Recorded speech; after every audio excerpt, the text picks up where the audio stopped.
পৃথিবীর বিভিন্ন প্রান্ত থেকে যারা দেখছেন শুনছেন, আপনাদের সবাইকে সালাম এবং শুভেচ্ছা। আপনারা জানেন যে বাংলাদেশে একটি সংবাদ ইতিমধ্যেই প্রকাশিত হয়েছে।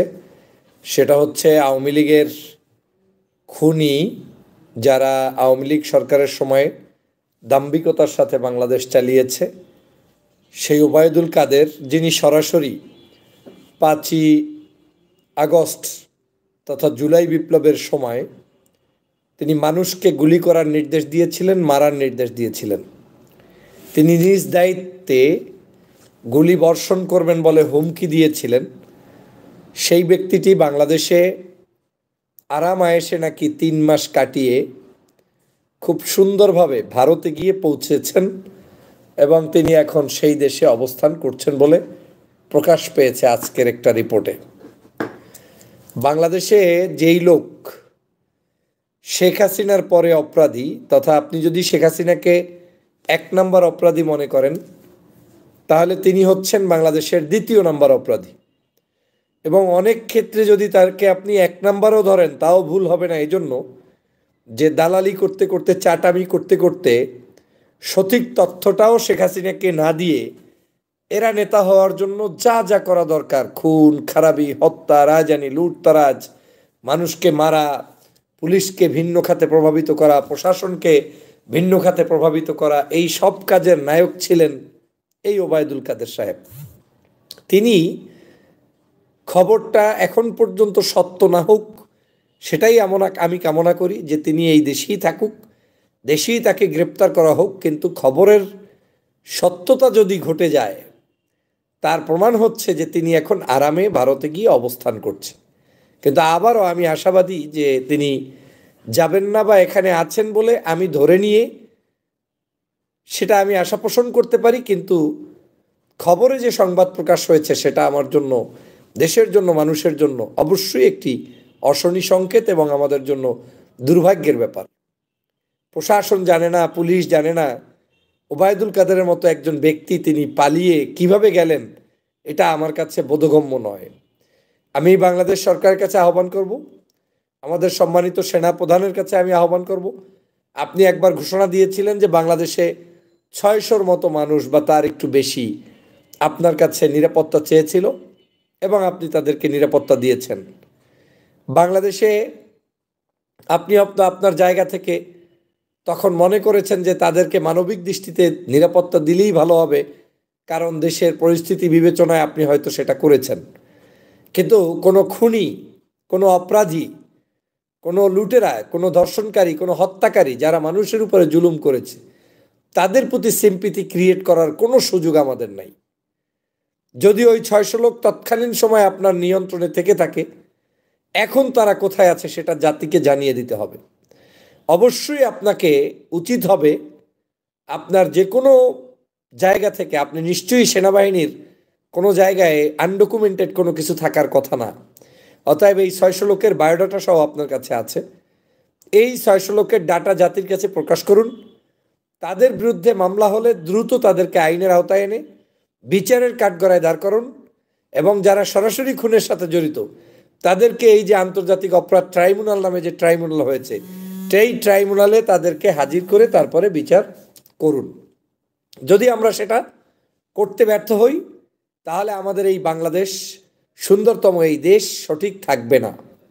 প্রিয় ভাইরা আমার, আমি স্পষ্ট করে বলতে চাই, ওই 600 লোকের যেমন বিচার করতে হবে, পাশাপাশি 600 লোকের তালিকা প্রকাশ করতে হবে, পাশাপাশি ওবায়দুল কাদের সাহেব সহ যারাই আমাদের দেশ থেকে পালিয়ে গিয়েছে এবং পালিয়ে যাচ্ছে বলে মনে হচ্ছে, এদের প্রত্যেককে আইনের মাধ্যমে ডেকে এনে বিচার করতে হবে। বাংলাদেশে যত দ্রুত সম্ভব তাদেরকে ডাকতে হবে। আমি স্পষ্ট করে এই সরকারকে অনুরোধ করব, আপনি ভারতের সাথে ডাইরেক্ট বলে দিন যে আপনাদেরকে এই বাংলাদেশের যেই সকল লোক ওই দেশে গিয়ে পালিয়েছে, ওই পালানো প্রত্যেকটা লোককে বাংলাদেশে ফেরত দিতে হবে, প্রত্যেককে দিতে হবে, এবং প্রত্যেকের বিচারের জন্য আমাদের সবাইকে মিলে উদ্যোগী হতে হবে। তাদের বিচার ছাড়া বাংলাদেশে আমরা কোনো সংস্কার, আইন, নির্বাচন কোনো কিচ্ছুতে লাভ নাই, যতই আমরা খুনি, লম্পট, দুষ্ট লোকগুলোকে বাঁচিয়ে দেই। কারণ যারা একবার খুন করে তারা মৃত্যুর আগে ওটা এমন একটা স্বাদ, সে আবার খুন করার জন্য উদ্গ্রীব হবে। অতএব আমাদের সবাইকে সেই জন্য চেষ্টা করতে হবে এবং সবাইকে কথা বলতে হবে।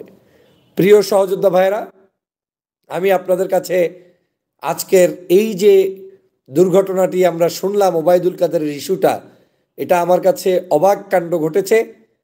এই কাণ্ডর কারণে আমি ব্যক্তিগতভাবে আমি মনে করি এটা কোনোভাবে কাম্য ছিল না, কিন্তু যে ঘটনাটা ঘটে ফেলেছে এটা আমাদের জন্য অবশ্যই একটা অশনি সংকেত। কারণ এই অভদ্র কিংবা ভদ্র, আপনি বলেন, ভদ্র তো বলার সুযোগ নেই, এই খুনি ওবায়দুল কাদের তিনি কিন্তু সরাসরি পুলিশকে নির্দেশ দিয়েছেন। এমনকি সংবাদ সম্মেলন করে চটাং চটাং করে বক্তব্য দিয়ে বলেছিলেন যে বাংলাদেশে একেবারে ডাইরেক্ট পুলিশ কিন্তু শ্যুট করবে। এই শব্দই বলেছে যে শ্যুট করার নির্দেশ দেওয়া হয়েছে, অতএব কেউ সামনে যেন না যায়, সামনে যেন না বের হয়। তো যে লোক সরাসরি শ্যুট করার নির্দেশ দিয়েছে তাকেই তো অ্যারেস্ট করে রিমান্ডে নিলে বাংলাদেশের বাকিদের সকল চিত্র তথ্য আপনার কাছে উপস্থাপিত হবে। অতএব আওয়ামী লীগের এই খুনিদেরকে বাঁচানোর কোনো সুযোগ নেই। আমি এখনো বিশ্বাস করি যে বাংলাদেশের এই সরকারের মধ্যে ঊর্ধ্বতন ব্যক্তিরা এই সকল অপকর্মের সাথে জড়িত থাকবেন না। কিন্তু যদি এই দেশবাসী প্রমাণ পায় যে আপনাদের কোনো ধরনের জড়িত থাকার অভিযোগ আছে, কিংবা আপনারাও এই ধরনের লুটেরাদেরকে, এই ধরনের খুনিদেরকে বাঁচানোর জন্য মরিয়া হয়ে আছেন, তাহলে এই দেশের জনগণ কিন্তু ছাড়বে না। ওই জুলাই বিপ্লব শেষ হয়েছে বলে সব বিপ্লব বন্ধ হয়ে যাবে তা কিন্তু নয়। ভবিষ্যতে এদেরকে যারা প্রশ্রয় দিয়েছে সেই দোসরদেরকেও কিন্তু শায়েস্তা করা হবে বাংলার মাটিতে। অতএব সাবধান হয়ে যান। বাংলাদেশের মানুষের আবেগ নিয়ে খেলা করার কোনো সুযোগ নেই। বাংলাদেশের জনগণের সাথে শয়তানি করার কোনো সুযোগ নেই। জনগণ এখন একটা জিনিস দেখতে চায়, সেটা হচ্ছে শেখ হাসিনার বিচার, তার ফাঁসি, এবং এই আওয়ামী লীগের যারা খুনের সাথে জড়িত তাদের ফাঁসি, এবং অবৈধভাবে যারা এতদিন ক্ষমতায় ছিল তাদেরকে বিচারের কাঠগড়ায় নিয়ে আসা। খুনের বদলে খুন, যারা খুন করেছে এই খুনিদেরকে কোনো ক্ষমা করার সুযোগ নাই। তাদেরকে অবশ্যই বিচারের কাঠগড়ায় দাঁড় করিয়ে জাতির কাছে তাদেরকে প্রশ্নবিদ্ধ করতে হবে। জাতির হৃদয়ের রক্তক্ষরণ যদি একটু হলেও কমাতে চান তাহলে তাদেরকে বিচার করতে হবে। অতএব এই ইস্যুতে কোনো ছাড় নাই। এর বাইরে আপনার সাথে আমার অনেক ইস্যুতে ছাড় হতে পারে। নির্বাচন 5 দিন আগে হবে না পরে হবে, কে কোন দল করবে, কি করবে করবে না, কে ক্ষমতায় আসবে কখন আসবে, ভিন্ন জিনিস। কিন্তু এই ফেসিবাদের দোসর যারা খুনি তাদের বিচারের ব্যাপারে কোনো ছাড় দেওয়ার সুযোগ নাই।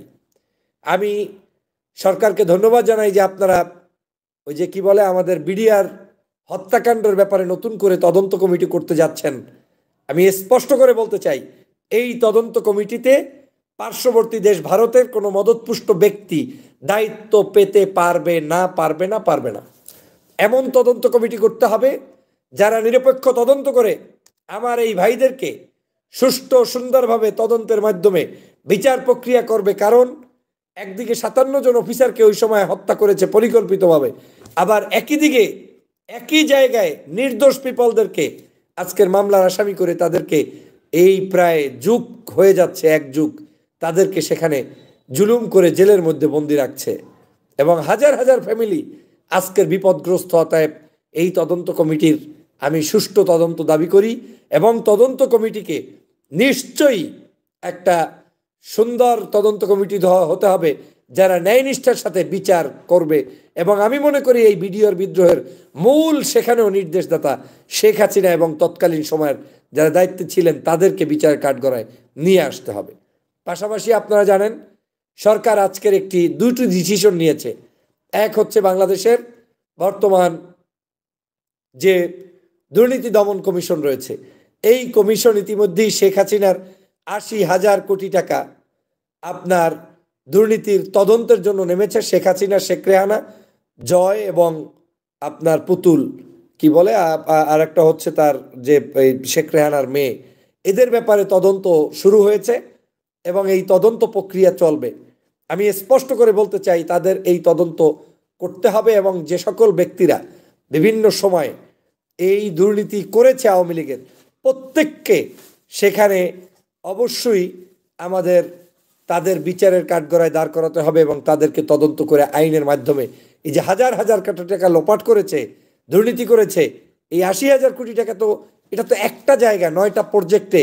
আপনারা জানেন যে বিদ্যুৎ কেন্দ্র, তারপরে আপনার ওই কি বলে মানে উন্নয়ন প্রজেক্ট, এটা সেটা বেপচা, এরকম করে প্রায় ৮টা প্রজেক্ট ৯টা প্রজেক্টের এত হাজার কোটি টাকা, কিন্তু এর বাহিরে কত কোটি কোটি টাকা যে তারা লোপাট করেছে সেটার বিচার করতে হবে। এবং আজকের একটি জিনিস নতুন করে এসেছে সংবাদ মাধ্যমে, সেটা হচ্ছে তত্ত্বাবধায়ক সরকার আবার নতুন করে পুনর্বহাল। আমি এই তত্ত্বাবধায়ক সরকার পুনর্বহালই শুধুমাত্র নয়, বরং এই তত্ত্বাবধায়ক সরকার প্রথা যারা বাতিল করেছিল, বিগত দিনে যারা বিভিন্ন ধরনের অ্যাক্টিভিটিস করে এই ধরনের অপকর্ম করেছিল, তাদেরকে বিচারের কাঠগড়ায় আনতে হবে এবং তাদেরকেও বিচার করতে হবে।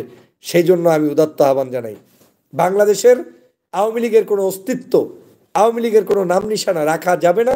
যারা রাখবে তাদেরকেও প্রতিরোধ করতে হবে, প্রতিহত করতে হবে এবং প্রতিরোধের মধ্য দিয়ে বাংলাদেশের নাগরিকদের অধিকার প্রতিষ্ঠা করতে হবে। চোর, লুটেরা, গুন্ডা, খুনি এই আওয়ামী লীগের স্থান বাংলাদেশে হওয়ার কোনো সুযোগ নেই। আমাদেরকে সেজন্য সজাগ দৃষ্টি রাখতে হবে।